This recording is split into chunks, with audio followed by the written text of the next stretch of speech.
मतलब कोई गलत आचरण कर रहा है, तो हमें ज्ञान है तो दिखाई दे रहा है ना गलत आचरण कर रहा है।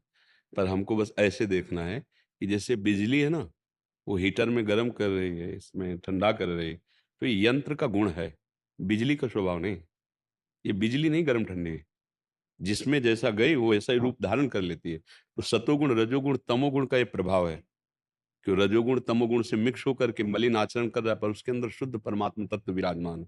हमको उसको देखना, पर ये तो पता चल ही जाएगा ना। मान लो कोई थप्पड़ मारा तो पता चल ही रहा है ना थप्पड़ पड़ा है, पर हमको एक्शन पे नहीं लेना है। बस बात इतनी। हम अगर वाणी से निंदा शुरू कर दी, अब बात अपराध, हमें दिखाई तो दे रहा है कि भाई वो गंदा आचरण कर रहा है, वो शास्त्र सम्मत आचरण नहीं है, पर प्रभु आप ही हो इसमें, ये आपकी त्रिगुणमयी माया लीला है। अब वो जैसा आवेश कर दे, मान लो पुत्र है या शिष्य है, दो पर दोष दर्शन करके डांटना, शासन पे लाना अधिकार है। पर कोई वैष्णव है, कोई ऐसा है, तो हमारा भाव यही है कि उसमें भगवत भाव करके हम अपने को दूरी बनावें और अपने हृदय को निर्विकार करें।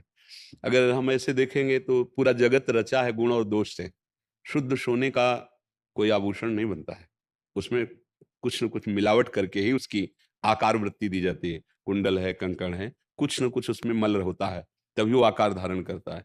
ऐसे अगर हम देखें तो इसमें मिलावट है, पाप और पुण्य दोनों से मिश्रित तन की रचना होती है। जो मनुष्य शरीर की रचना ना, जैसे शुद्ध पुण्य तो देव शरीर, और पाप तो यातना देह नरक का। पाप और पुण्य मिश्रित, तो पाप और पुण्य जिसे होते हैं उन्हें गुण और दोष कहते हैं।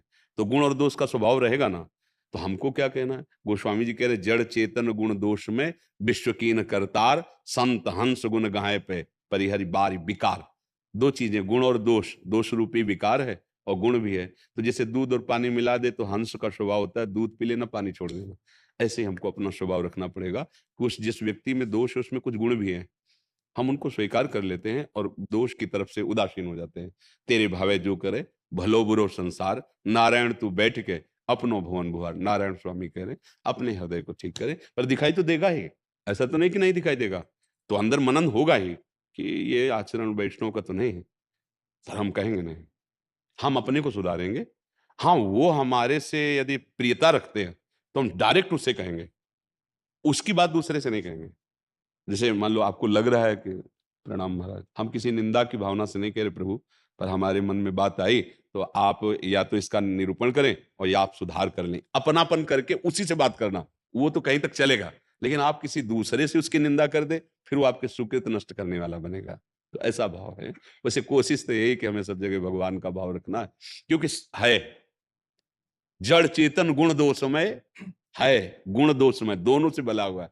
कहीं भी उसमें अगर 90 गुण है तो फिर दोष भी है, 90 दोष हैं तो कुछ गुण भी हैं। ऐसा कोई नहीं कि गुण गुण ही है या दोष दोष ही है, ऐसा नहीं। मिश्रित तन बना हुआ है, ये तन मिश्रित बना हुआ है। हाँ, भजन के बल से फिर निर्दोष ब्रह्म को प्राप्त हो जाता है, तो उसे कहने लगते हैं कि ये तो साक्षात भगवान है। भगवान के भक्तों को नहीं कहा जाता ये तो साक्षात भगवान, ये संत नहीं, ये तो भगवान है। अब हुआ क्या? अब वो गुण दोष से ऊपर उठ गया, वो ब्रह्मविद ब्रह्मैभूत, जो ब्रह्म को जान गया वो ब्रह्ममय हो गया। तो अभी तो हम ना ब्रह्ममय दृष्टि प्राप्त किए और ना उधर, क्योंकि तो हमको क्या करना है, हमें अपनी दृष्टि सुधारनी है। हाँ, हमारा मित्र है, प्रियजन है, तो हम विनय कर देते हैं या समझा देते हैं, और उसकी बात दूसरे से कहना, फिर वो निंदा, और निंदा पर निंदा के किए ते आवत नहीं कछु हाथ, मूरख पर्वत पाप को ले चल अपने साथ। तो सिद्धांत से चले हम, किसी की निंदा पर मन में आ जाएगा। कड़ुआ है तो मन में आएगा ना कड़ुआ है, मीठा है तो आएगा ना मीठा है, पर हम शांत रहें। उद्देश्य ठीक ना होने के कारण सब गड़बड़ हो जाता है। जैसे लक्ष्य हमारा है, ये भेष का उद्देश्य होता है भगवान की प्राप्ति, भगवान का चिंतन। अब मन को भगवान में लगाना बड़ा कठिन। अगर सुविधा का लक्ष्य लेकर के हम ये वेश धारण करेंगे तो फिर हमारे आचरण तो बिगड़े होंगे ही। और अगर भगवान की प्राप्ति का लक्ष्य है तो फिर संभल जाएगा। और अगर भगवान की प्राप्ति का लक्ष्य नहीं तो भेष नहीं संभाल सकता कि हम भेष बना लिए हम महात्मा हो जाएंगे, ऐसा नहीं है। बिना सिद्धांत के, बिना गुरु शासन के, शास्त्र शासन के कोई अंतर्मुखता में परमानंद की अनुभूति नहीं। और जब उसकी अनुभूति नहीं तो फिर यही चाहत रहती है, तो फिर वो गलत हो जाता है। बिन विवेक वैराग्य भक्ति बिन सत्य नए को मानो, भगवत विमुख कपट चतुराई सो पाखंडे जानो। अब क्या होता है कि ना हम अपनी श्रद्धा बैठाल पाते हैं जहां बैठालना है प्रभु में, और ना जो प्रभु में श्रद्धा बैठालने के लिए हमारा संग स्वीकार करेंगे, ना उनकी श्रद्धा की रक्षा कर पाते हैं। तो दोनों जगह से जाते हैं, बड़ी दुर्गति होती है। पक्का समझ लेना। ये नहीं कि तुमने भेष रख लिया तो तुम्हें भगवान स्वागत करेंगे। हरै शिष्य धन सो कन हरै, सो गुरु घोर नरक मा परै। तो अपने को क्या, अपने को बचाना है। जैसे गंदी नाली है और उसमें ईंट डालोगे, चिट्ठी आपके पड़ेगी। गंदा आचरण वाला है, निंदा करोगे, गंदे आप बन जाओगे। तो हे भगवान आपकी लीला आप जानो, राधा राधा राधा। अपने को बचाना है, दूरी बना के रहे। जिसका लक्ष्य भगवान नहीं होते भैया, वो चाहे जो भेष रख ले, मन पर अंकुश नहीं हो सकता। और मन निरंकुश है तो इंद्रियां निरंकुश हैं। मन और इंद्रियां निरंकुश है, उसी को तो विषयी पुरुष कहते हैं। भेष चाहे जो रख लो, है नहीं? तो इस पर बहुत सत्संगी क्या होता है, अपने को भी बचाता है और उसको भी बचाता है। उसको बचाता है मतलब तुम्हारे यहाँ संग से हम तो गिरने वाले नहीं, लेकिन हमारे यहाँ कोई ऐसा होगा लेकिन जो तुम्हें गिरने का अवसर दे। बिल्कुल।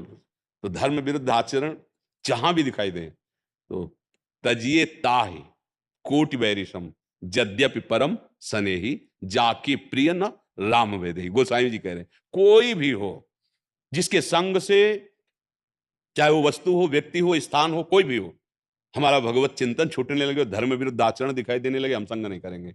कोई भी हो, इसमें डरना नहीं, चाहे सच्चा मानना, इसमें कोई दम नहीं, डरना नहीं। भोजन, वस्त्र, औषधि किसी को भी करवा लेना। कभी कोई ऐसा लगे ठंडी में कांप रहा है, कोई भी है, भोजन, कोई भूखा है, कोई बीमार है, कोई भी हो, गृहस्थ हो, विरक्त हो, कोई भी हो, अवसर मिले तो चूकना नहीं, फिर उस समय सेवा कर दी। इसकी जब बात आवे तब वहां पात्रता देखनी है, ये हमारे अर्थ का क्या प्रयोग करेगा, क्योंकि कर्ता, प्रेरक, अनुमोदन तीनों को बराबर फल मिलता है। इसलिए बहुत सावधान। जहां शास्त्र विरुद्ध आचरण दिखाई दे वो कुसंग होगा, वो सत्संग नहीं होगा। कोई भी हो, हट जाना चाहिए, अपने को सुरक्षित रखना है। इस जन्म में हमें भगवत प्राप्ति करना ही करना है, नहीं तो आगे का समय ऐसा आएगा कि भगवत प्राप्ति का मार्ग ही नहीं मिलेगा। हाँ, आचार्यों ने भिक्षान्न के लिए कहा है, तो 5 घरों में जाके दरवाजे के बाहर से एक एक रोटी ले लो और खा लो, भजन करो। रुपया की मांग के लिए तो आज तक हमने कहीं नहीं। और जो सच्चे मार्ग के पथिक हैं कभी मांग भी नहीं सकते, पक्की बात। हाँ, अपने पास है। अब जैसे कोई वृंदावन वास कर रहा है, अब उसे बिजली का है, ऐसा कुछ दिखाई दे, 150 रुपया का सहयोग कर देते, कोई बात नहीं। पर पक्का पता होना चाहिए कि हमारे पैसे शराब नहीं पिएगा, हमारे पैसे से गंदा आचरण नहीं करेगा जाके। तो अगर नहीं तो हम भोजन दे सकते हैं, लेकिन हम पैसा नहीं दे सकते। इसमें सावधान, कल भी इसी में थोड़ी चर्चा हुई थी, इसमें सावधानी रखे। दूसरों के गुण दोषों का चिंतन ना करते हुए अपने को सुधारते हुए भगवत मार्ग में चलना है। नाम जप करो और जहां तक हो सके ब्रह्मचर्य से रहने की चेष्टा करो। जब तक इंद्रियां पवित्र नहीं होंगी, बेविचार प्रवृत्ति रहेगी, तो फिर ये सब केवल बातें रहेंगी, अनुभव में नहीं आएगा। नाम जप करो, अच्छे आचरण करो, जहां तक हो सके आहार विहार संयम। तो भगवान का भजन आत्मबोध करा देगा। देखो भजन करके देखो, अगर समझ में आ जाए, बहुत गूढ़ पहले ये समझ में आ गया तो सिद्ध परमहंस हो गए फिर।